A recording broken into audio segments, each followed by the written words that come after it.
انت عارف اللي غايظني ايه؟ اقسم بالله اللي غايظني ان الشعب المصري كله لسه بيفكر في الماتش دلوقتي، ولسه لغايه دلوقتي حزين، ولسه لغايه دلوقتي محروق دمنا، ولسه لغايه دلوقتي مش عارفين نتخطى الماتش ده.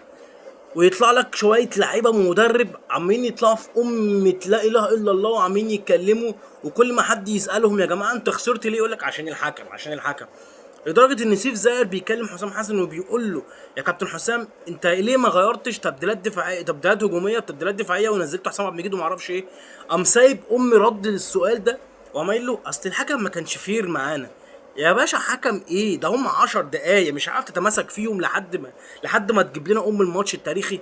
بغض النظر ان الماتش ده هيبص هيتسطر كده في الميموريز الجميله جدا لمنتخب مصر، وهيتضموا للماتشين بتاع ايطاليا وماتش البرازيل.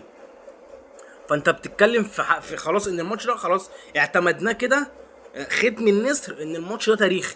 بس فكره ان اللعيبه كلها طالعه، اللي راح يعمل معرفش بودكاست فين، واللي راح يطلع مع اعلامي مين، واللي راح يقعد مع اعلاميه مين، واللي يغيظك ان الاعلام بتاع السياسه والتوك شو بقى يتكلم في الكوره.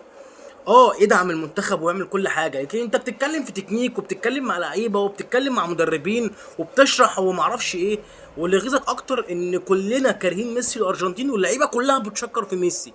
ده اللي يغيظك بقى، ده يعني ده خلاص يا جماعه، والله اللي اقسم بالله العالم المصري حلب الموضوع، حلبه خلاص. قعدنا يوم اتنين تلاته الواحد بيتخطى خلاص ماتش وخلص، لكن احنا دخلنا السياسه والدين في الماتش، مش عارفين نتخطى الماتش.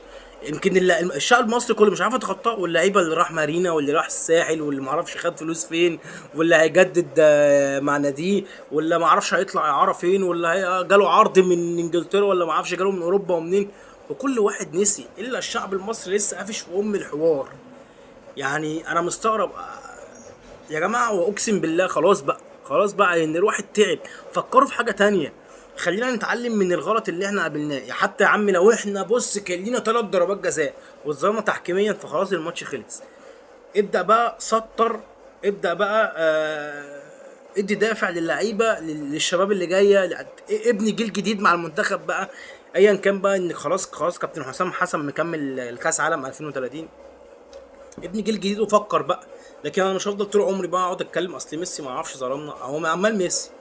مال ميسي يا عم؟ انت مجنون يعني؟ اذا كان اصلا الحكم كان فرنسي، انت متخيل يعني الحكم فرنسي؟ يعني ما الحكم الفرنسي ده، فانت واخد كاس عالم 2022 من فرنسا، المفروض الحكم ده ينزل لو هو مش عادل او هو مش فير، المفروض ينزل يمسك لعيبه الارجنتين دي كل اللي راح واللي جاي، ومديله طرد عشان يغوره ويطلع الارجنتين بره.